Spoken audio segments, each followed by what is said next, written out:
아는 온전함이라는 제목을 가지고 우리가 함께 같이 말씀을 나누겠습니다. 이 말씀을 나누기 전에 우리 믿음으로 함께 같이 선포하도록 하겠습니다. 다 함께. 성경은 하나님의 말씀입니다. 오늘도 하나님께서 주님의 말씀의 도를 통해 이 성경의 진리를 나에게 선포하실 것입니다. 아멘. 오늘은 공평하신 하나님을 아는 온전함이라는 제목을 가지고 말씀을 나누겠습니다. 제목만으로 보면은 쉽지 않습니다. 공평하신 하나님을 아는 온전함이라는 과연 무엇일까? 여러분 오늘 시편 말씀을 한번 보십시오. 시편 교독문 주변을 보시면 이렇게 되어 있습니다. 내 영혼아 여호와를 송축하라. 내 속에 있는 것들아 다 그의 거룩한 이름을 송축하라고 시편 기자가 지금 선언하고 있습니다. 선포하고 있습니다. 아니 명령하고 있습니다. 자, 이 사람이 무슨 마음을 가지고 이 선포를 하며 명령을 했을까? 한번 생각해 보아야 합니다. 이 사람이 이런 선포를 할 때, 이러한 명령을 할 때 확실한 것을 알고 있기 때문에 그렇게 할 수 있었습니다. 아무것도 모르는데 막연한데 어떻게 그것을 할 수 있겠습니까? 우리가 잘 아는 그런 찬양 있지 않습니까? 찬양하라 내 영혼아, 찬양하라 내 영혼아, 내 속에 있는 것들아 다 주를 찬양하라. 알고 해야죠. 모르면 아무런 의미가 없습니다. 여러분 오늘 교동문 회중이라는 걸 보세요. 이유가 있죠. 내 영혼아 여호와를 송축하며 그의 모든 은택을 잃지 말지어다 이렇게 되어 있지 않습니까? 이 사람이 하나님을 향하여 송축하라 라고 명령하며 선포할 수 있는 이유가 어디 있다고요? 하나님의 은택을 입었던 것을 알고 있기 때문에. 지금까지 살아왔던 모든 삶 속에 야 진짜 하나님이 나와 함께 하셨구나 라는 것을 깨달으니까 누군가에게 말할 수 있어요. 기쁨아 네 이름처럼 하나님의 기쁨이 되라. 사랑하는 여러분들이요, 여러분들 오늘 이 마음을 잊지 말기를 축복합니다. 지금까지 하나님이 여러분들을 인도하셨습니다. 아멘. 그것을 잊지 않는 그 여러분들에게 공평하신 하나님을 아는 온전함이 무엇인지 깨닫게 하는 이 말씀이 되실 겁니다. 그런데요, 오늘 이 산상수훈 마지막 이 페레고 문맥인데요, 이 마지막에 예수님께서 우리가 이해하기에 가장 어려운 부분만 남겨놓고 지금 설교하고 계십니다. 너무너무나 이해하기가 어렵습니다. 보세요.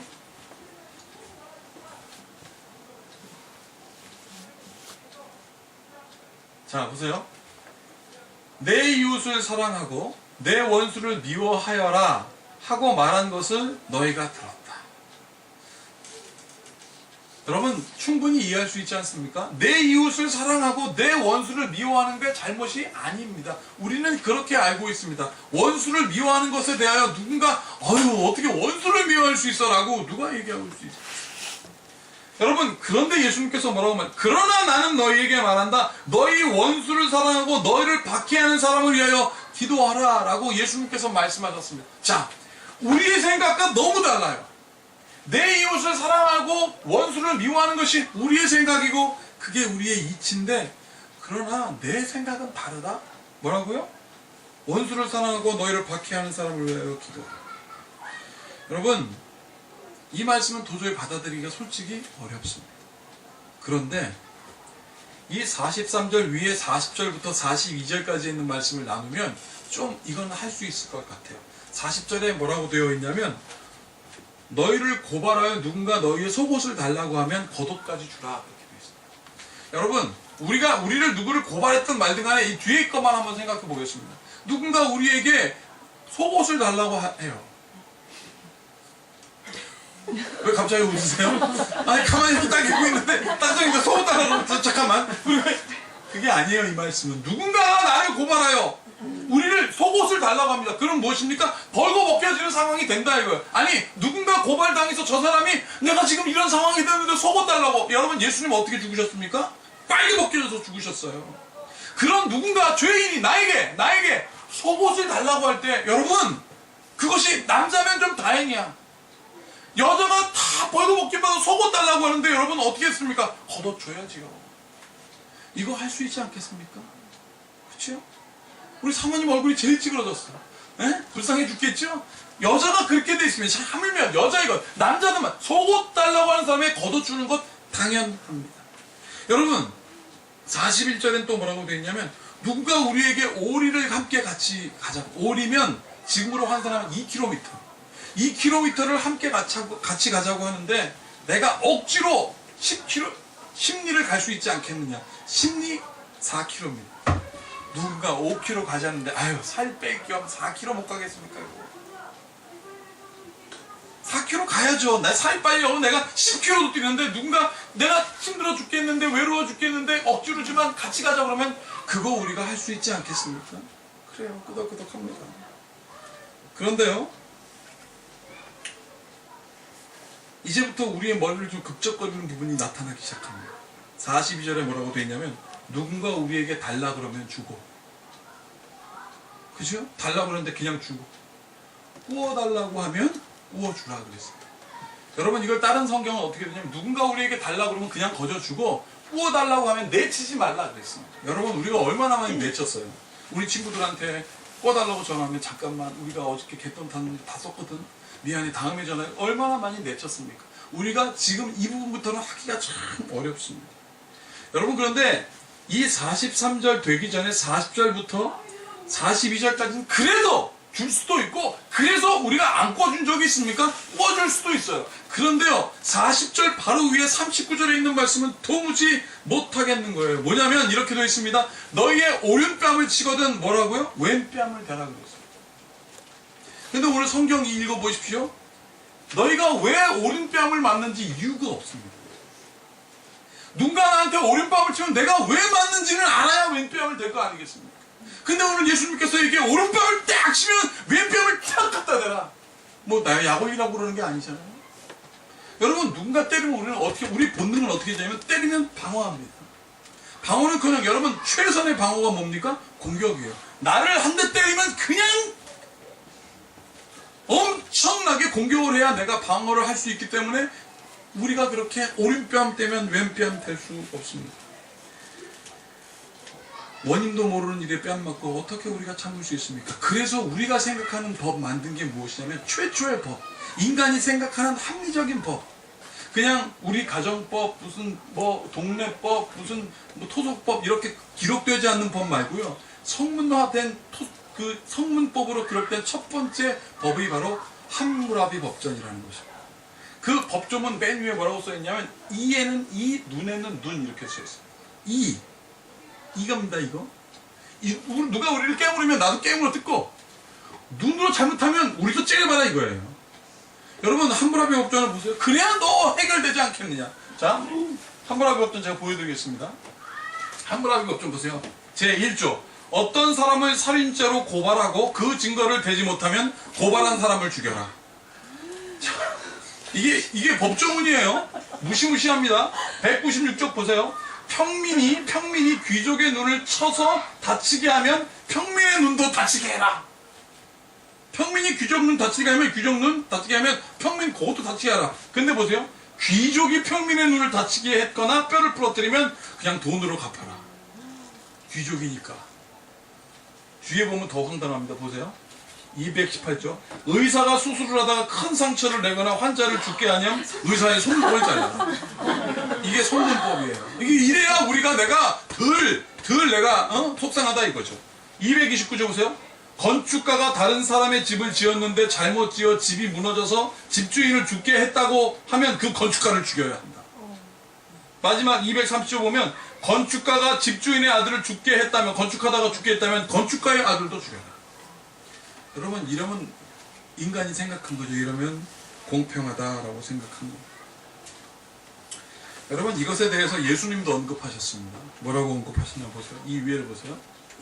또 눈은 눈으로 이는 이로 갚으라 하였다는 것을 너희가 들었으나 나는 너희에게 이렇게 해. 이게 니네가 생각하는 후련한 공평한 법이라고 생각하지만 내가 너희에게 말하겠다. 어떻게 해요? 눈은 눈으로 이는 입으로 갚지 말라. 뭐라고요? 내 이웃을 사랑하는 것만 사랑하는 것이 아니라 원수도 사랑하고 너희를 박해하는 자를 미워하지 말고 기도하라 라고 주님께서 말씀하셨습니다. 그래놓고 말씀하신 게 뭐냐면 그러나 내가 너희에게 말한다. 39절에 오른뺨을 찍거든 왼뺨을 갖다 대라. 이거는 약 올리려고 하는 말이 아니라 무슨 의미로 예수님께서 이것을 말씀하셨는지 우리는 생각해 봐야 돼요. 원인도 모르고 누가 나를 때렸는데 왜 왼뺨을 갖다 대라.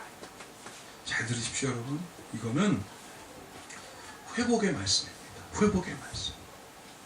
누군가 나에게 10대 때리면 나도 10대 때려야 되는 그런 소인배가 아니라, 잘 들으세요, 때려도 왼뺨까지 갖다 댈 수 있는, 세상의 수많은 부당함과 억울함을 덮어낼 수 있는 능력을 너희가 가져라. 사랑하는 여러분, 나는 여러분들이 이런 능력을 갖기를 축복합니다. 모든 것을 덮어내는 온전함이 너희에게 있어라. 그러면 오른뺨 치고도 왼뺨 될 수 있지 않겠느냐. 사랑하는 여러분, 그런데 이것이 어떻게 가능하겠습니까? 인간은요, 근본적으로 욕망을 채우려고 하는 게 인간이에요. 그래서 융이라고 하는 심리학자는 뭐라고 했냐면, 인간을 어떻게 이해하냐면, 인간은 권력과 에로스, 육체적인 사랑의 관점으로 보면 이해할 수 있다고 했어요. 왜 그랬냐면, 여러분, 우리가 이렇게 얘기해. 왜 저 사람은 잘 사는데 나랑 별로 달 것도 없을 것 같은데 저 사람은 잘 살고 나는 못 삽니까? 왜 하나님 저 아프리카에 있는 사람은 저 굶어 죽어가고 저 미국에 있는 사람들은 잘 살냐고. 왜 우리 부모는, 내가 왜 우리 저런 부모 밑에 태어나서 내가 이 모양 이 꼴로 살아야 합니까? 내가 저런 사람 밑에서 태어났으면 나도 편하게 잘 살아야 되는 거 아니겠습니까? 라고 우리가 뭐라고 하나님께 얘기해요? 하나님 불공평해요 라고 우리가 얘기합니다. 실제로 그래요. 그래서 이 불공평함 때문에 생긴 게 뭡니까? 공산주의입니다. 공산주의. 많이 다 평등하게 공동으로 생산하고 공동으로 나누고 계급을 타파하자. 그래서 프롤레타리아 혁명이 나온 거 아니에요? 저 노동자 계층으로부터 우리 이제 모든 계급을 타파하고 똑같아지자. 그래가지고 공동으로 나누자 해놓고 이제 공평하자 라고 생각해보니까 그 공평을 유지할 수 있는 힘이 필요하기 시작했습니다. 저 중국에 있는 공안도 마찬가지. 공산주의 여러분, 권력 체계가 얼마나 많이 잡혀져 있는 일이었습니까? 민주주의보다 더 발달한 유명한 말이 뭔지 아십니까? 투쟁이에요, 투쟁. 투쟁하다 보니까 아무리 공산주의 얘기해도 어떻게 해요? 권력이 생기기 시작했어요. 이게 인간의 한계라는 거예요. 여러분, 에로스는 어떻게 이해하면 되십니까? 우리 드라마의 그 영원한 주제 삼각관계. 한 여자를 두고 두 남자가 사랑합니다. 여러분, 공평하게 사랑하면 여자가 다 두 남자 다 버리고 살면 얼마나, 왜 이렇게 여자도 좋았어요? 두 남자를 공평하게 사랑할 수가 없어요. 남자들이 투쟁이에요, 투쟁. 내가 저 여자를 차지해야지. 그래서 막 그 에로스, 육체적인 사랑으로 탁 차지하고 나면 어떤 사람은 차지하고 어떤 사람은 실패하는 이런 불공평한 삶을 살아가는 게 인간이다. 이것은 뭘 얘기하고 있습니까? 인간의 죄성이 그렇다. 계속 채우고. 여러분, 이런 세상에서 과연 우리가 어디다 대고 공평하다고 말할 수 있겠습니까? 이렇게 불평하는 우리에게 예수님께서 이렇게 말씀하십니다.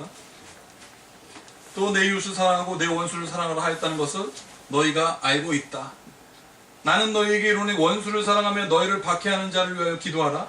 자, 45절 다 함께 읽어보겠습니다. 시작. 이같이 한즉 하늘에 계신 너희 아버지의 아들이 느리니 이는 하나님이 그 해를 악인과 선인에게 비추시며 비를 의로운 자와 불의한 자에게 내려주심이니라 그랬습니다. 자, 우리에게 숙제가 왔어요. 이거는 43절은 이해할 수 있겠는데 44절은 받아들이기가 도저히 힘들어요. 근데 해야 될 것만 같아요. 왜? 이같이 한즉, 이렇게 하여야 너희 아버지의 아들이 된다고 하니까. 여러분들 하실 수 있겠습니까? 한번 생각해 보세요. 이렇게 하실 수 있는 거 솔직하게 한번 생각해 보세요. 제가 주관식으로 질문 드리니까 어렵죠? 객관식으로 한번 해보겠습니다. 1번, 이렇게 한즉 하늘에 계신 너희 아버지의 아들이 된다고 하니까 무턱대고 그냥 원수를 사랑하고 나를 박해하는 자를 위해서 기도해야지. 처음에 설교 시간에 처음 말씀했죠. 송축하라 했는데 이 문띠꽃들을 몰고 그냥 아무렇게나 송축해야지. 이렇게 해야 복 받으니까 이게 바로 기복신앙입니다. 이렇게 한즉 너희 아버지의 아들이 된다는 그 복만 바라보고 나가는 게 기복신앙 1번. 이거 이렇게 해야 되겠습니까? 그럼 2번. 2번은 조금 업그레이드 됐어요. 영적으로. 어떻게 업그레이드 됐냐면 2번. 하나님이 하라 하시니까 해야지. 순종이 제사보다 낫다는 말이 있으니까 그렇게 해야지. 그러면 하나님의 아들이 되지 않겠어? 이게 뭔지 아십니까? 그리고 억지로는 이게 율법적인 신앙이에요. 알지도 못하면서 그냥 성경에 기록되어 있으니까 나는 동의하진 않지만 하나님이 하라 하시니까 그래. 하나님이 하라 하시니까 그래, 그렇게 해야지. 이게 맞겠습니까? 마지막 3번. 잘 들으세요. 그대로 읽어드리겠습니다. 이렇게 하나님이 하라 할 때, 원수를 사랑하면 너희를 박해하는 자를 기도하라고 할 때, 여러분들이 3번. 하나님 하기 싫어요. 저 인간은 죽어도 용서하지 못했습니다. 나는 저 원수가 저주받고 쪼개지고 많은 꼴을 보고 땅에 꼬꾸라지는 것을 봐야 내 속이 시원하겠습니다. 하나님 저 원수를 척결해 주세요. 라고 말하는 게 맞겠습니까? 1, 2, 3번 중에 뭐가 맞을까요? 헷갈리시죠? 막 양심의 가책이 느껴지죠? 3번 하고 싶은데 3번이 맞아요. 왜 그런 줄 아십니까? 그러나 내가 저 사람 때문에 미워 죽겠고 저 원수를 사랑하긴 그냥 미워 죽겠어 하나님 척결해 주세요 라고 아무리 우리 입으로 불평하고 말하고 화를 낼지라도 잘 들으십시오. 하나님 앞을 떠나지 않는 것입니다. 하나님 앞에 떠나지 않는 것. 그렇게 하나님께 다 퍼붓고 하나님께 다 말해도 하나님 앞을 떠나지 않을 때 그게 가장 온전한 것입니다. 받아들이기 힘드세요? 여러분들, 저는 여러분들 자녀 키우면서 그거 경험하지 않으세요? 우리 이 집사님은 저랑 많은 공감하실 겁니다. 뭐예요? 애들이 학교 가서 누군가한테 맞고 와. 그럼 어떻게 해야 돼요? 아빠, 누군가 나 때렸어. 우리 민호는 가끔 나오잖아요. 엄마, 나 때렸어. 우리 하늘이도 엄마, 아빠, 형아 때렸어. 라고 와서 아빠한테 얘기하잖아요. 여러분, 이게 나쁜 겁니까? 정상입니까? 바른 겁니까? 온전합니까? 온전한 거예요. 부모에게 찾아와서 엄마, 아빠 척결해 주세요. 해결해 주세요. 말하는 게 온전한 거란 말이에요. 그러면 엄마, 아빠가 해결해 주듯 하나님 앞에 다 고백하는 게 그게 해결받는 것입니다. 아멘. 저희 어머니가 저한테 그러시더라고요, 예전에. 교인들이 말이야, 교회 속색이고 교회 떠나는 것보다 그래도 속색이도 저기 앉아있는 게 낫다. 그러셨죠? 네. 그게 맞아요. 하나님 앞에 있는 게 중요한 거예요. 하나님 앞에서 토해내고 하나님께 속상하다고 말하는 거, 그거 온전한 겁니다. 여러분, 그래서 46절에 이렇게 되죠. 너희가 너희를 사랑하는 자를 사랑하면 무슨 상이 있으리요? 세리도 이같이 하지 않느냐? 또 너희가 너희 형제에게만 무난하면 남보다 더하는 것이 무엇이냐? 이방인들도 이같이 아니하느냐? 48절 다 함께 시작. 그러므로 하늘에 계신 너희 아버지의 온전하신 것 같이 너희도 온전하다. 그러면 46, 47절에 있는 사람들은 뭐 했다는 이야기입니까? 하나님께 안 오고 자기들 스스로 공평함을 만든 거예요.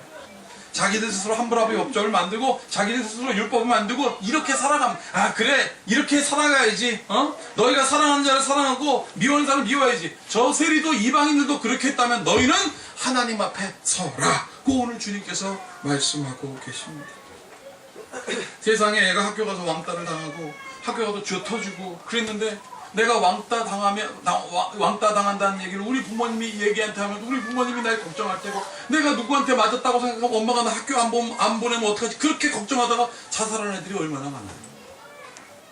하나님 앞에 우리의 심사를 고하라. 여러분, 그래서 주님께서 그러므로라고 말씀. 그러므로 하늘에 계신 너희 아버지의 온전하신 것 같이 너희도 온전하다. 심지어 우리 주님도 그랬어요. 겟세마네 동산에서 그 피가 그 눈물이 핏방울로 변하듯 뭐라고, 주님, 하나님, 내가 이 고통을 감당할 수 없으니 이것을 피해가게 해주세요라고 누구에게 고백하셨습니까? 아버지 하나님께 고백하셔서 그분이 온전함을 입었던 것입니다. 여러분, 한 어머니가 소중한 아들을 잃었습니다. 너무너무나 아끼는 소중한 아들이 죽었어요. 그 실제 사건입니다. 그 뭐라 표현할 수 없는 그 고통 때문에 왜 나에게만 이런 일이 일어나냐, 하필이면 왜 일이 나에게만 일어나고 고통스럽게 막 그 하루하루를 살아가는데 어느 날 공원에 가서 아무 생각 없이 이렇게 가는데 저 앞에 남자애 하나하고 엄마 아빠가 손을 잡고 내가 자기 아들하고 비슷한 나이 또래 애가 풍선 들고 막 물 뛰어오는데 그 순간 딱 보는데 갑자기 막 우라같이 왜 나한테 이런 일이 벌어졌을까? 왜 나에게 이렇게 고통을 주셨는가? 그래서 기도하기 시작했습니다. 아니 하나님께 막 따지기 시작했습니다. 하나님, 당신이 살아계시다고 한다면 어떻게 나에게 이렇게 불공평을 심어주실 수 있느냐 말이지. 이 불공평에 대해 당신이 설명하라고. 그래서 막 부르짖었는데 한마디도 안 해주시는 거예요. 그러다 이 여자가 너무너무나 답답하고 또 답답하고 미칠 것 같아가지고 이렇게 얘기했습니다. 하나님, 설명 필요 없습니다. 딱 한마디만 해주세요. 한마디만 해주세요. 고통 속에 울다가 구역질이 나오기 시작해요. 막 토할 것 같은 거예요. 그래서 변기를 붙들고 무액무액 막 토하면서 한 말씀만 해주세요. 한 말씀만 해주세요. 막 토했는데 갑자기 그 토사물을 싹 봤는데, 그 더러운 냄새나는 자기의 그 토사물을 딱 봤는데 불현 이런 생각이 확 지나가더라고요. 과연 이런 일이 나에게 일어나지 않아야 한다는 법은 없잖아. 이런 일이 나에게는 일어나지 말아야 하는 것은 아니지 않을까? 이런 일이 꼭 나에게는 벌어지지 말아야 한다는 누군가 나에게 약속한 것도 아닌데 라는 생각이 확 온 순간 이 여자가 이 고통으로부터 일어나야지. 그래서 그분이 쓴 책이 바로 뭐냐면 한 말씀만 하소서 박완서 선생님이 쓴 유명한 자전적 소설. 한 말씀만. 여러분, 오늘 주님께서 말씀하셨잖아요. 이같이 한즉 하늘에 계신 너희 아버지의 아들이 되니 이는 하나님이 그 해를 악인과 선인에게 비추며 비를 의로운 자와 불의한 자에게 내려주시며. 여러분, 이같이 한즉입니다. 하나님 앞을 떠나지 않고 그에게 다 고백한 즉 하늘에 계신 아들이 되리니 이는 하나님이 악인에게도요, 선인에게도, 불의한 자에게도, 악한 자에게도 하나님은 비를 내리시고 햇볕을 뿌려주십니다. 이게 하나님의 공평입니다. 여러분, 지금도 소치 올림픽이 진행되고 있는데 내가 참 이번처럼 금메달 못 따는 건 처음 봤습니다. 메달을 7개 땄죠? 7개 딴 거 중에 6개가 여자가 땄어요. 그게 어떻게 된 거예요 도대체? 남자들. 은메달 남자가 하나 딱 땄어요. 내가 그걸 보고 있는데 사실은 내가 이 말씀 드리는 이유가 우리나라가 첫 번째 메달 딴 게 동메달이에요. 그죠? 동메달을 땄는데 이 동메달이 바로 쇼트트랙 500m에서 따는 겁니다. 쇼트트랙에서 우리나라 한 번도 메달 딴 적이 없답니다. 그런데 쇼트트랙에서 메달을 땄어요. 근데 동메달을 땄어요. 잘하긴 했는데 여기에 안타까운 비하인드 스토리가 있어요. 이 여자아이가 뭐 랭킹, 쇼트트랙 이 랭킹에 뭐 1등 하던 그런 애가 아니에요. 우리나라 선수인데. 그런데 예선전에서 계속 1등만 했습니다. 1등만 하다 보니까 결선 무대에 1등으로 올라가니까 가장 좋은 자리에 딱 쓰게 됐어요. 인코너에 딱 쓰게 됐습니다. 그러니까 이번엔 정말 금메달을 기대할 수 있게 된 거죠. 성적도 제일 좋으니까. 그런데 또 여기 땅 하는 순간 이 여자가 또 제일 먼저 뛰어나갔어요. 쇼트트랙 500m는요 작은 경기장을 3번만 도우면 끝나는 겁니다. 그런데 팍 쇼백이 쫙 멋있게 반 정도 쫙 나가는데 뒤에서 오는 영국 선수가 넘어지면서 왜 1등에 다리는 치냐. 그래서 1등, 2등, 3등 다 쓰러지고 저 4등으로 달려오던 꼴찌로 달려오던 중국 선수, 걔는 랭킹도 없는 애예요. 근데 걔가 아무런 무주공산 아무도 없는 곳을 막 다녀가고 꼬리에서 1등 했지 않습니까? 1등으로 달렸다 넘어져서 쓰러지는 바람에 메달을 못 떼가지고 어드밴티지에서 금메달, 동메달 딴 겁니다. 그 여인이 바로 이 여인입니다. 막 울잖아요 지금. 바로 박승희 선수입니다. 근데요, 이 여인이 뭐라고 얘기해, 이 친구가 인터뷰를 해서 눈물 툭툭 흘리면서 뭐라고 그러냐면 이렇게 해요. 동메달은 하늘이 제게 주신 겁니다. 내가 선택하고 내가 잘못해서 된 것이라고 생각하지 않고 하늘이 나에게 동메달을 주셨으니까 내가 그것을 어떻게 거절할 수 있겠습니까? 여러분, 이 고백 하나만으로도 이 여인은 금메달 받기에 충분합니다. 실제로 어떻게 됐어요? 금메달 300m 계주에서 금메달 땄고요. 1000m 독주에서 금메달 땄습니다. 2관왕 됐습니다. 동메달 무려 다 3개. 그러니까 어떻게 해요? 웃잖아요. 웃잖아요. 여러분, 나는 여러분들에게 앞으로 잘 될 거야, 괜찮아, 잘 될 거야 이런 얘기하는 거 아닙니다. 지금 나에게 하나님께서 고통 주실 수도 있어요. 너에게도 고통 주실 저 사람에게 기쁨 줄 수 있지만 우리가 이것을 거절할 수가 없으니 하나님 나에게 주신 것에 만족합니다라고 고백하는 온전함. 거기서 우리가 무엇을 깨닫는다? 하나님의 공평을 깨달을 수 있는 거예요. 여러분, 그래서 이렇게 사도 바울은 기록합니다. 이 세상의 지혜는 하나님께 어리석은 것이니 기록된 바 하나님은 지혜 있는 자들로 하여금 자기의 꾀에 빠지게 하시는 이시라 하였고 또 주께서 지혜 있는 자들의 생각을 헛것으로 아신다 하셨느니라. 그런즉 누구든지 사람을 자랑하지 말라. 만물이 다 너희 것입니다. 22절 23절 다 같이 읽어보겠습니다. 시작. 바울이나 아볼로나 게바나 세상 생명이나 사망이나 지금의 것이나 장래의 것이나 다 너희 것이요 너희는 그리스도의 것이요 그리스도는 하나님의 것이니라. 아멘. 다 나의 것이다. 누군가 내 편이라고 걔만이 아니라 저 사람도 여기 이름 다 나눠. 그 모든 것 세계나 생명이나 사망이나 지금의 것이나 장래의 것이나 다 너희 것이요 너희는 그리스도의 것이요 그리스도는 누구의 것이다? 하나님의 것이다. 하나님이 다 우리에게 주었다. 공평하신 하나님을 아는 온전함. 이 온전함이 우리의 삶에 하나님의 공평하신 은혜를 알 수 있습니다. 그러니 우리가 누구한테 골라서 복음 전하겠어요? 우리 남편은 지긋지긋하도록 말 안 들으니까 내 친구 남편한테 복음 전해요?